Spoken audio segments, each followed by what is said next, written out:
بسم اللہ الرحمن الرحیم۔ شروع کرتا ہوں اللہ کے نام سے جو نہایت مہربان۔ عصا اژدھا بن گیا، عصا اژدھا بن گیا۔ اس کا واقعہ یہ ہے کہ فرعون نے ایک میلہ لگوایا اور اپنی پوری سلطنت کے جادوگروں کو جمع کر کے حضرت موسی علیہ السلام کو شکست دینے کے لیے مقابلے پر لگا دیا۔ اور اس میلے کے عام میں جہاں لاکھوں انسانوں کا جذبہ تھا، ایک طرف جادوگروں کا ہجوم اپنی جادوگری کا سامان لے کر جمع ہو گیا۔ ان جادوگروں کی فوج کے مقابلے میں حضرت موسی علیہ السلام تنہا ڈٹ گئے اور جادوگروں نے فرعون کی عزت کی قسم کھا کر اپنی جادو کی لاٹھیاں اور رسیوں کو پھینکا تو ایک دم وہ لاٹھیاں اور رسیاں صاف بن کر پورے میدان میں ہر طرف پھٹکارے مار کر دوڑنے لگی۔ پورا مجمع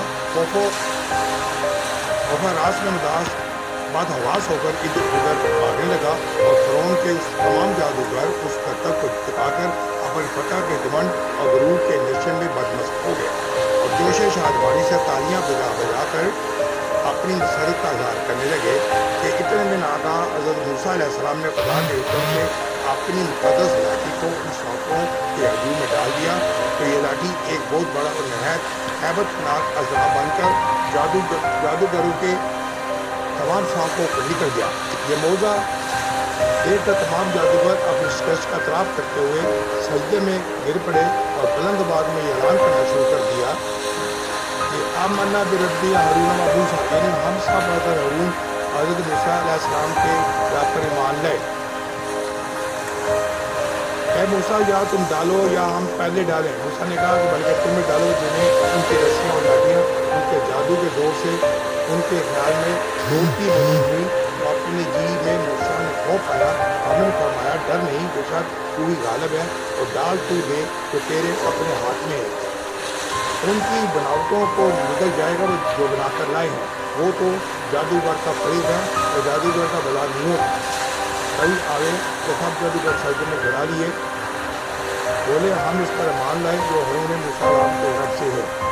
ملک شام تھا، لیکن حضرت موسیٰ علیہ السلام کے دور حکومت میں یہ لوگ مصر میں آ کر آباد ہو گئے اور مختلف شام پر قوم مالکہ کا تسلط و قبضہ ہو گیا، جو بدترین قسم کے کفار تھے۔ جب فرعون دریا نیل میں غرق ہو گیا اور حضرت موسیٰ علیہ السلام کو فرعون کے خطرات سے اطمینان ہو گیا تو اللہ تعالیٰ نے حکم دیا کہ قوم امالکہ سے جہاد کر کے ملک شام کو ان کے قبضے و تسلط سے آزاد کروائیں۔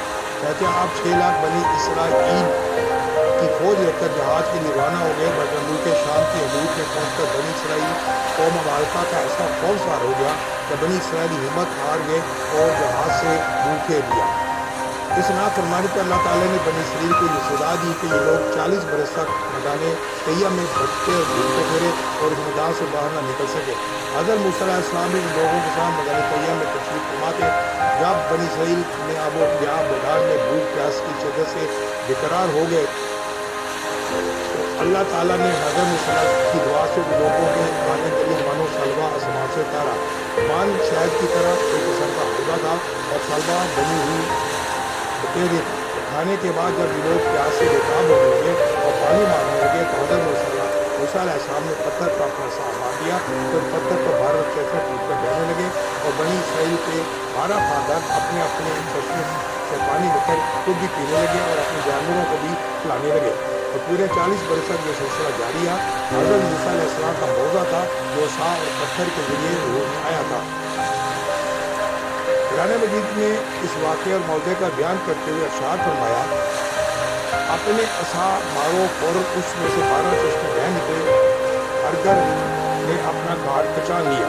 حضرت موسیٰ علیہ السلام ایک مدت دراز تک فرعون کو ہدایت فرماتے رہے اور آیات معجزات دکھاتے رہے، مگر اس نے حق کو قبول نہیں کیا اور زیادہ اس کی شرارت و سرکشی بڑھتی رہی اور بنی اسرائیل نے چونکہ اس کی خدائی کو تسلیم نہیں کیا، اس لیے انہیں مومنین کو بہت ظلم و ستم کا نشانہ بنایا۔ اس دوران ایک دم حضرت موسیٰ علیہ السلام پر وحی اتری کہ آپ اپنی قوم بنی اسرائیل کو اپنے ساتھ لے کر جب فرعون کو پتہ چلا وہ بھی اپنے عشقوں کے ساتھ لے کر بنی اسرائیل کی گرفتاری کے لیے چل پڑا۔ جب جب دریا کے پاس پہنچ گئے تو اللہ تعالیٰ نے حضرت موسیٰ علیہ السلام کو حکم فرمایا کہ تم کو اپنی لاٹھی دریا پر مارو. چنانچہ جو ہی آپ نے دریا پر لاٹھی ماری تو فوراً دریا میں 12 سڑکیں بن گئی اور بنی اسرائیل ان سڑکوں پر چل کے سلامتی کے ساتھ دریا سے باہر نکل گئے.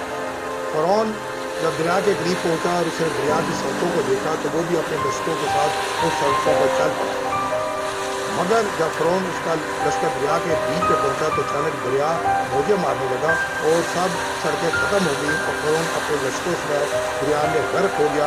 اور اس واقعے کو قران مجید نے اس طرح بیان فرمایا ہے: فلما انفرد الحيوان قال اصحاب موسى ان المدركون. پھر جب آمنا سامنا ہوا دونوں گروہوں کا، موسیٰ والوں نے کہا کہ ہم کو انہوں نے آ لیا. موسیٰ نے فرمایا یوں نہیں، بے شک میرا رب میرے ساتھ ہے اور مجھے خبراں دیتا ہے. تو ہم نے موسیٰ کو وہی نازل فرمائی کہ دریا پر بسا مارو. تو جب بھی دریا پھٹ گیا وہ تو حادثہ ہو گیا جیسے بڑا پہاڑ. وہاں قریب لائے ہم دوسروں کو ہمیں بتا دیا موسیٰ اور اس کے سب ساتھ والوں کو، پھر دوسروں کو ڈبو دیا. یا بے شک اس نبی نشانی ہے، ان میں اکثر مسلمان نہ تھے. اب اتنا ہی انشاءاللہ تعالیٰ کل پھر آپ کی خدمت میں حاضر ہوں گا. اس وقت تک کے لیے خدا حافظ. اللہ تعالیٰ آپ کا حامی و ناصر ہو.